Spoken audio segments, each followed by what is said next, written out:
My name is Adrian Nantchev, and this channel is all about helping you become a remarkable entrepreneur. So click on the subscribe button below and press the bell notification right next to it for the latest uploads. Now, how do you go about starting in content marketing? There are three ways around it. First one, LSD. So LSD. The first one is you got to love. You got to love what you're doing. You got to be passionate and zealous and other things like that about the thing you're going to advocate, because you need to advocate it for the long term, and unless you can't do that, then don't do it. Do not, unless you love what you're talking about, don't do it. When I started a content marketing strategy for two little businesses at the same time. One is this channel, and the other one is another business I try to get off the ground with hemp. We want hemp.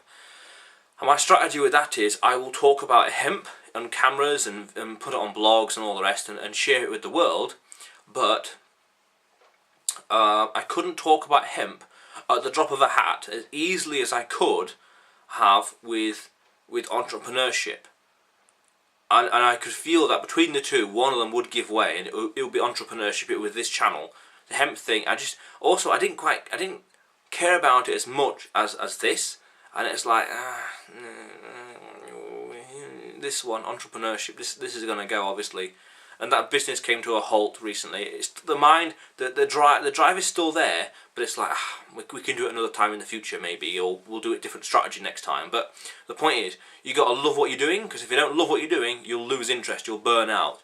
And your effort and momentum and quality will just droop over time, and it'd be like, what's the point, you know? You need to maintain a consistent level of quality, and if you can't do that, you're going to struggle. S stands for specific. You need a very specific audience in mind, and it can't just be any old guy. You have to be able to think of someone very, very, very specific. You need to create what's called a customer persona and understand your audience in extreme detail. Extreme, not just like age and income and education and where they live, but beyond that. What kind of conferences would they go to? What kind of books do they read? What gurus do they listen to? What would make them angry? What would make them excited? What would make them fearful? What would make them awe-inspired? Things like that. What would they pray for? What would they vote for? What would they protest for or against? Things like that.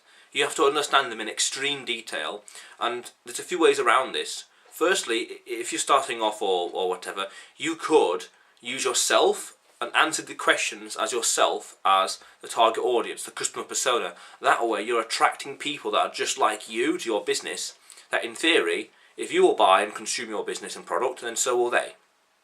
But then over time, you want to then use those answers based off research, you know, questionnaires or surveys and things like that, or observations and messages and comments and reviews, and you know, what kind of response you get. It has to be based on something empirical, so it's much more likely. The more empirical it is, the more likely it is to succeed. And you want as many, but as few of these as possible customer personas.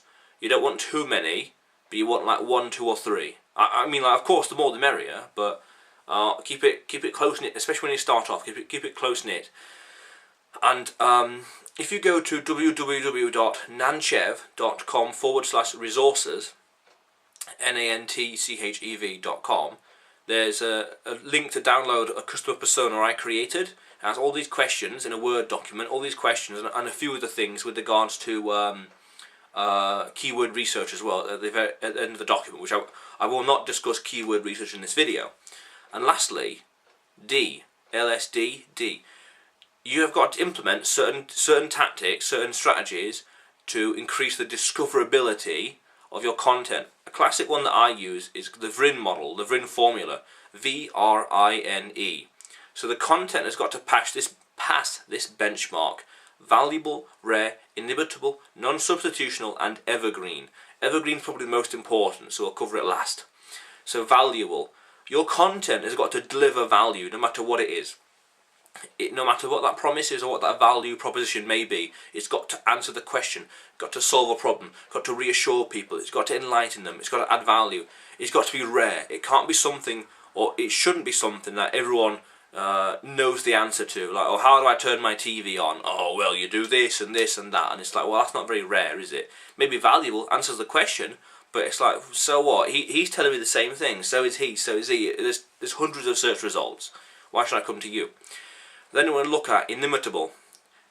The kind of the method you're doing, the method you're advocating, or the information you're advocating, or the strategies, your opposition or competition can't imitate you as easily.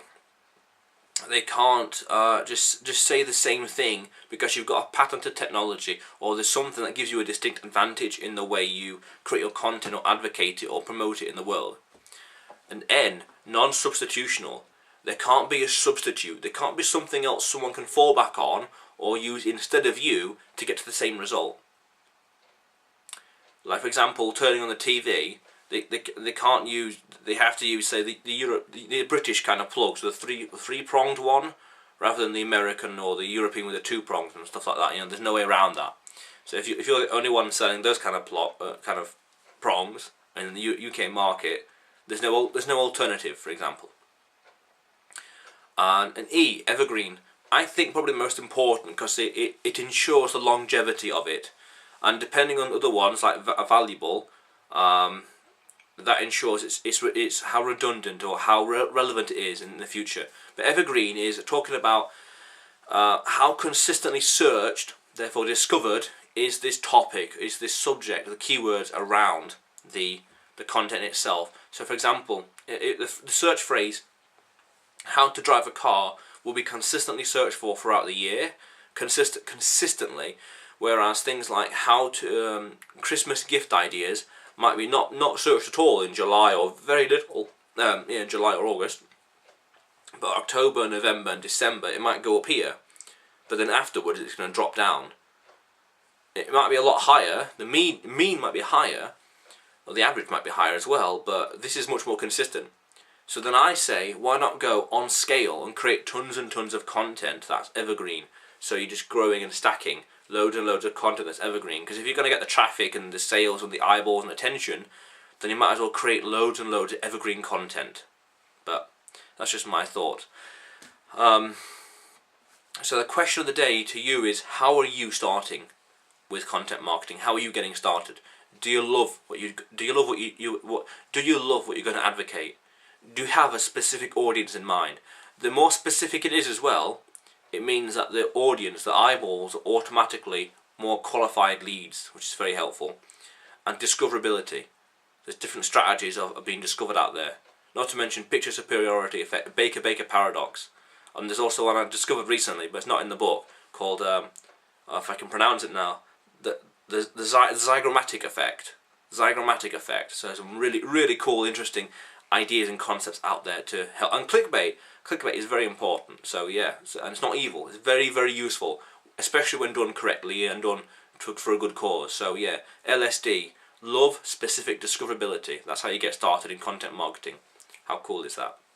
Remember also that this channel is all about helping you become a remarkable entrepreneur. So click on the subscribe button below and press the bell notification right next to it for the latest uploads. How cool is that?